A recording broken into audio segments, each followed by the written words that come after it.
Setelah penarikan pasukan internasional, Taliban menyapu bersih Afghanistan, dan menguasai hampir setiap kota.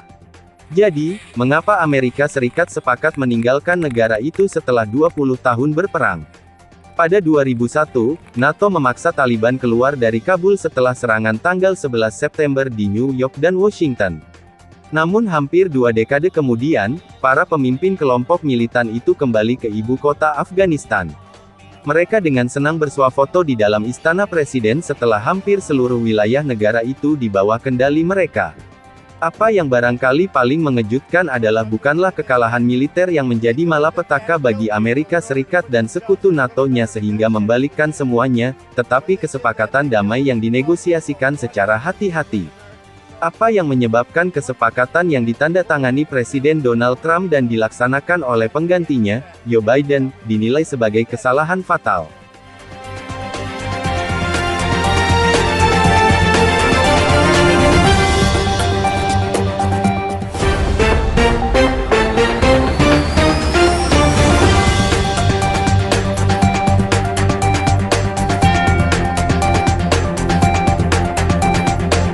Dikutip Samo News dari BBC, sehari setelah serangan menara kembar World Trade Center, Presiden Amerika Serikat saat itu George Walker Bush berjanji, pertempuran ini akan memakan waktu dan menjadi landasan tekad, tetapi jangan salah, kami akan memenangkannya.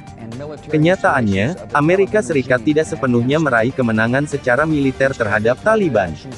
Walaupun kelompok ini, yang menampung anggota kelompok militan Al-Qaeda yang bertanggung jawab atas serangan tanggal 11 September dengan cepat diusir keluar dari perkotaan dengan intervensi pasukan NATO, Taliban menghabiskan beberapa tahun guna menyusun kekuatan kembali.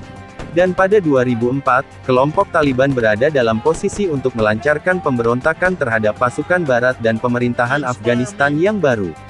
Menanggapi meningkatnya jumlah serangan, Presiden Amerika Serikat yang baru saat itu, Barack Obama, melakukan serangan secara besar-besaran pada 2009, secara besar-besaran dengan penambahan jumlah pasukan NATO di negara itu, mencapai 140.000 pada puncaknya. Penambahan jumlah pasukan ini membantu untuk menekan Taliban sekali lagi, tetapi sedikit dampaknya untuk jangka panjang. Ketika konflik dengan Taliban menjadi perang terlama bagi militer Amerika Serikat, perang yang menghabiskan anggaran negara sekitar 978 miliar dolar dan lebih dari 2.300 prajurit gugur di medan tempur Afghanistan. Perang dengan Taliban di Afghanistan menjadi semakin tidak menarik di mata warga Amerika Serikat dan seruan untuk mengakhiri keterlibatan negaranya semakin kencang. Sementara jumlah prajurit Amerika Serikat yang gugur setiap tahun relatif rendah setelah mereka secara resmi mengubah peran dalam bentuk pelatihan pada 2014, Presiden Afghanistan, Ashraf Ghani mengatakan pada 2019 bahwa, lebih dari 45.000 personel keamanan Afghanistan telah membayar pengorbanan terakhir, dalam 5 tahun sebelumnya. Menghadapi situasi ini, penerus Obama, Donald Trump, mulai mengintensifkan negosiasi dengan Taliban, dengan menandatangani kesepakatan pada Februari tahun 2020. Keputusan itu merupakan sesuatu yang menyenangkan baginya untuk dibicarakan menjelang pemilihan presiden tahun itu. Omong-omong, kami sebagian besar berada di luar Afghanistan, seperti yang mungkin Anda ketahui, kata Trump kepada Axios News saat itu. Kami sudah di Afghanistan selama 19 tahun. Kami akan keluar.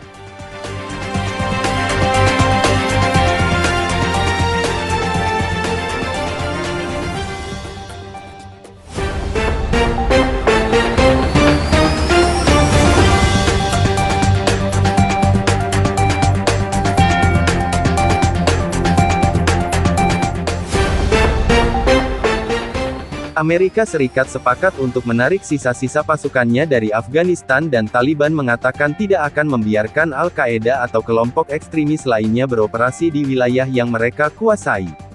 Trump juga menyatakan bahwa 5.000 tahanan Taliban akan ditukar dengan 1.000 tawanan pasukan keamanan Afghanistan dan sanksi terhadap kelompok militan Islam akan dicabut. Perjanjian tersebut hanya melibatkan Amerika Serikat dan Taliban, dengan rencana bahwa Taliban akan bernegosiasi dengan pemerintah Afghanistan setelahnya untuk menentukan bagaimana dan oleh siapa negara itu akan diperintah di masa depan. Pasukan keamanan Afghanistan, dilatih dengan biaya 88,32 miliar dolar dan secara teori berjumlah lebih dari 300.000 tentara, akan ditempatkan untuk menjaga situasi saat pembicaraan berlangsung. Presiden Trump, yang menggambarkannya sebagai kesepakatan luar biasa, seperti diutarakan kepada penasihat keamanan nasional, John Bolton. Trump mengatakan secara terbuka bahwa rencana itu memiliki peluang untuk menjadi sangat bagus.